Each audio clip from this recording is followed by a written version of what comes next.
It's great to welcome back to the program Democratic Congressman Ro Khanna, representing California's 17th district. It's great to have you on, and there are so many things to talk about. I think to start with, I'm curious to get your general thoughts about this election. You know, as a thought experiment with my audience, I took one day and I made the strongest, most obvious case I could for Donald Trump's inevitable reelection. And the next day, I made just as strong a case for the inevitable reelection of President Biden. And I think you can put yourself in either echo chamber and become very confident in either case. I think most likely it will be under 500,000 votes in 3 to 5 states that decide this election. What's your general feeling right now? David, I think you're absolutely right. I mean, look, in the last 20 years, we've had very, very close elections in this country, putting aside Obama 2008. I was hopeful this would be an Obama 2008 or even Obama 2012 like election. It's turned out not to be. It looks much more like Bush v. Gore or the way we beat Trump in 2020 or the 2016 election. It's going to be a very, very close election. I genuinely think it's a toss-up race that could go either way. But I think if the Democrats do our job, which is to have an effective economic message and make the case why the president's policies have worked and what he's going to do in the next 4 years, and if we can get our youth turnout and base turnout out, we'll win. So it's a matter of whether we can do that. Yeah, you know, with every point, there is seemingly a strong counterpoint. Presidents generally get reelected, especially when the economy is solid, which it is right now. Except a new poll finds that half of Americans believe we're currently in a recession rather than in a positive economic situation. So that's a big caveat to when the economy is pretty good, presidents tend to get reelected. With every single one of these conventional wisdoms, there seems to be a counterpoint to it. Yeah, my read on that polling is that overall, the American people feel that the American dream has been slipping away, that the jobs that they have aren't as secure, aren't as good paying, and that the costs of childcare, of healthcare, of education are rising. And of course, the actual costs of goods, of groceries and fuel has risen. So overall, even though the macro numbers are strong, it feels their kids are going to have a worse life, or they've had a worse life than their parents. And this is where the president has to come in my view, and say, look, for 50 years, we've had the offshoring of jobs, the hollowing out of the working class. Here are the things I've done to reverse that trend, but you're not going to reverse 50 years in 3 years. Give me 4 more years, not to finish the job, but to continue to do the job of standing up for the working and middle class. There was this article released today in the Wall Street Journal by Annie Linsky, who generally speaking is a pretty good reporter. And the article claims 45 sources that behind the scenes, there's a problem with Joe Biden's cognition. Now, I reported the article to my audience. I made it clear that up until now, everything we've been evaluating, and neurologists and mental health professionals on my show have evaluated what is publicly available from Trump and Biden. This article goes to things happening behind closed doors. Some of the sources are Mike Johnson through 6 other people. So this is different than what's visible to someone like me. What's your reaction to this piece in the Wall Street Journal? It hasn't been my experience. I just saw the president yesterday, not at any extended period, but on a rope line. It's a congressional picnic. The president was working the audience for over an hour. His brief conversation with me and my family was very charming, as he usually is, and very thoughtful. He saw Rosa DeLauro, a congressperson from New Haven, in the audience. He immediately went to the mic and he said, I just want to say a word about Rosa DeLauro. When my son, Hunter Biden, was at Yale in New Haven, Rosa was his congressperson. So I don't think someone like that is capable of that kind of recognition, remembering that she represents New Haven, remembering then that his son had gone to school while she was the representative. That seems to be pretty complex in terms of being able to do on the spot. And so I have not found that to be the case. When it comes to the forthcoming debates, if they do happen, the role that expectations about Joe Biden may play and how that debate is perceived, the impact of the conviction on 34 criminal counts against Donald Trump, and whether ultimately that will or won't make a difference. Does do the next 5 months really hinge on anything tangible, or is it more about media narrative around these stories than anything else? Well, we need to make the case that Donald Trump being convicted of a felon by a jury of 34 people matters, and that it matters if you violate and break the rule of law, and that yeah, it's about the price of groceries and the price of gas, but it's also about the character of a nation, and this is something that should be a factor in the election. But I don't think it is a silver bullet. I think ultimately, the president's going to have to do well in the debates. We're going to have a good convention. Trump's vice presidential pick will matter. This time, I think the vice presidents in that debate may matter more because both of these people are folks who, are older, and so the vice presidents are going to play a bigger role. So I think every factor is going to matter. I mean, I think you said the smartest thing in terms of punditry that I've heard, which is this is going to come down to 500,000 votes in a few battleground states. And anyone who claims that they can predict it, I don't think, anyone in Biden or Trump's team could predict it. I just think that's the sense of the magic of democracy. Indian democracy is on my mind these days because Modi was supposed to have this blowout victory.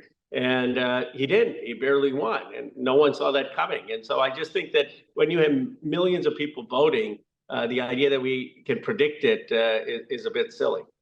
I'm very interested in your thoughts on this executive order from President Biden, which would allow him to temporarily shut down the southern border when daily migrant crossings exceed 2,500. And part of what I find so interesting about it is that on the merits, this does nothing to really deal with immigration and the reasons people want to come here. It doesn't help us adjudicate asylum claims any more quickly. It is, however, a bone that is being thrown that happens to be something that Republicans wanted and sort of torpedoed in their own bill, seemingly because Donald Trump wanted to keep this as an election issue and something he could deal with in 2025 or whenever. So what do you make of the strategy of this executive order? And then what do you make of its effectiveness on the merits at accomplishing anything? Well, I disagree with it because I don't think we should be limiting the right to seek asylum in the United States arbitrarily and capping it arbitrarily. What we should be doing is have more border agents, more immigration judges, so that we can distinguish worthy claims from those that are not meritorious. And we should be having more ways for people who want to contribute economically to America to come here, work here, and then either have a path to citizenship or to leave. And we have that with farm workers and other programs that are not working.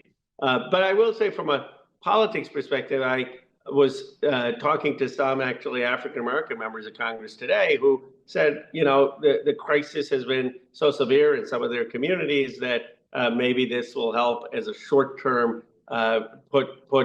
give them some relief. So I disagree with it. I wish we had a comprehensive solution, but I'm not clear how the politics of it plays out. I mean, I do think the president has been hammered on this, so I understand the political pressure he was under. When it comes to the House, where all 435 members of the House, of course, are up for re-election every 2 years, and then the Senate, you can find various different forecasts, some which are more favorable, I guess I would say, to the Democratic Party, some to the Republican Party. Do you see a situation right now where, I mean, your seat is very safe, but there are others that are less so. Do you see the fate of control of the House right now tied as closely to the presidential race as it sometimes is, or have they become decoupled to a degree? I think they're decoupled. I mean, obviously, the presidency is the most existential. I often say electing Hakeem Jeffries Speaker is the insurance policy against Donald Trump. And we have a great chance because in California, Trump is toxic and the convictions of felonies is a huge blow. And same in parts of New York. And so when you're looking at the places we have to win back seats, we have a very, very good chance. And I would probably say right now that we're favored to win the House if we continue to execute. The presidency is a toss-up, and the Senate is a bit uphill just given the map. And so we need to do everything we can to win back the House. One other thing I want to ask about, you're continuing this effort to ban congressional stock trading. I'm curious to hear from you the general vision of, assuming we agree that just because you become a member of the House doesn't mean you have to forego sensible and basic investment opportunities, but what we want to prevent is the sort of trading on inside information or knowledge or possible even regulatory actions that the legislative body may take. What feels to you like the most ironclad way to say, okay, here's all the things you're not allowed to do while you are a member of the House, but here's how you sort of get to say, all right, I'm turning over the keys to my investments, and here's what is allowed while I'm in the House of Representatives. What's the best way to kind of achieve this? Well, David, the good news is that we have the Office of Government Ethics for the executive branch, and we should have the similar thing for the House. I mean, my wife had inherited some money because her father had done very well as an immigrant, had created an auto transmission business, and her funds are in a diversified trust, which is independently managed and broadly invested. And she doesn't trade, I don't trade. Now, the point is that could be one solution, that under the Office of Government Ethics, many executive officials, they or their spouses are in diversified trusts or in investments that don't have a conflict. And then the Office of Government Ethics may say, even though you're in a diversified trust, or even though you have these investments, there may be a conflict, and their independent financial advisors adjust that. So create that body for Congress so that there's some oversight. Right now, all that happens is you have to disclose everything, but there's no one saying what you can or cannot do. And unfortunately, some members aren't even disclosing it. And then you have members or their spouses engaged in day trading or actual trading and not having an independent group do that. And that, to me, I don't think that the vast majority are doing it to game the system, but it just creates an appearance of conflict and erodes trust. Do you get the sense that your colleagues on both sides of the aisles genuinely want something like this? Or are there plenty of your colleagues who are just kind of like, yeah, I'd rather not do that?